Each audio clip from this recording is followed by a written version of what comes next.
ये है हेलो दुनिया ओनली ऑन रेडियो आसमां। इसके सिवा जाना कहाँ। Business update. तो दोस्तों, आप सुन रहे हैं रेडियो आसमां और मैं हूं साकेत सोनी। मैं लाया हूं आपके लिए बिजनेस अपडेट, व्यापार की बातें और स्टॉक मार्केट की हलचल।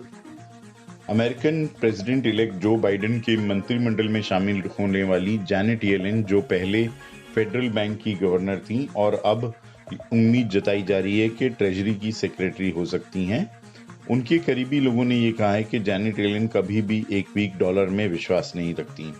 वो चाहती हैं कि अमेरिका का डॉलर स्ट्रांग हो और इसीलिए लोग कयास लगा रहे हैं कि अब शायद डॉलर का इंटरेस्ट बढ़ जाए और लोग इन्वेस्ट करें अमेरिकी डॉलर में।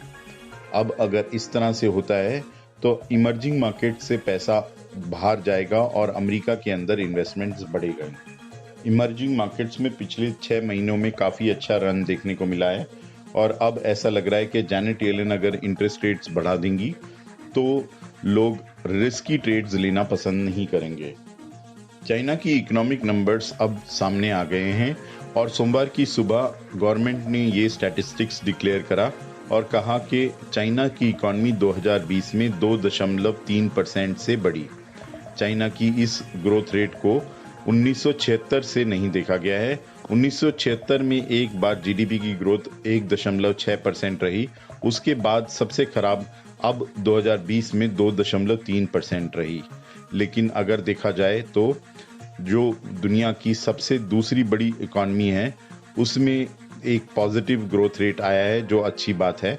लेकिन कई और ऐसे देश हैं जो कि इस समय कोरोना काल की मंदी से जूझ रहे हैं और उनकी इकॉनमी रिसेशन में चली गई है। वहीं भारत में लगभग 7.4% की नेगेटिव ग्रोथ देखने को मिल सकती है। आने वाला हफ्ता अमेरिका में यूएस प्रेसिडेंट की स्वेरिंग का हफ्ता है और ऐसा लग रहा है कि इक्विटी मार्केट्स भी जब तक जो बाइडेन अपना स्थान ग्रहण नहीं कर लेंगे तब तक कहीं जाने वाला नहीं और ऊपर नीचे शायद होता रहे। वैसे भी निवेशक इस समय ये देखेंगे कि अर्निंग सीजन कैसा जा रहा है और कई ऐसी कंपनियां हैं लगभग 22 के करीब जो कि अब अपना एक क्वार्टरली नंबर देंगे इस हफ्ते। इसी की वजह से अर्निंग्स के ऊपर नजर रखते हुए ही मार्केट आगे या नीचे जाएगा। निवेशकों की नजर कुछ आईपीओ पे भी रहेगी, जैसे RAFC का आईपीओ, इंडिगो पेंट्स का आईपीओ, कल्याण ज्वेलर्स का आईपीओ, बजाज एनर्जी और ऐसे कई चुनिंदा कंपनियां हैं जिनका आईपीओ भी आ सकता है। इसी की वजह से अब इन्वेस्टर्स लोग थोड़ा सा देखभाल के इन्वेस्ट करेंगे। आइए जान लेते हैं क्या है बाजारों का हाल। पिछले हफ्ते शुक्रवार की शाम को अमूमन बाजार में बिकवाली देखने को मिली और ज्यादातर निवेशकों ने प्रॉफिट बुकिंग करना चाहा। सेंसेक्स 549 पॉइंट्स गिर के 49,034 पे बंद हुआ। निफ्टी 161 पॉइंट्स गिर के 14,433 पे बंद हुआ। डाउ जोन्स में गिरावट 177 अंकों की थी और 30,814 का स्तर दिखाई दिया। वहीं नैस्डैक में 114 अंकों की गिरावट के साथ 12,998 का स्तर दिखाई दिया। भारत के सराफा बाजार में सोना 521 रुपए गिरा और 48,700 पे बंद हुआ। वहीं चांदी 1788 रुपए गिरकर 64,877 पे बंद हुई। ये था आज का बिजनेस अपडेट।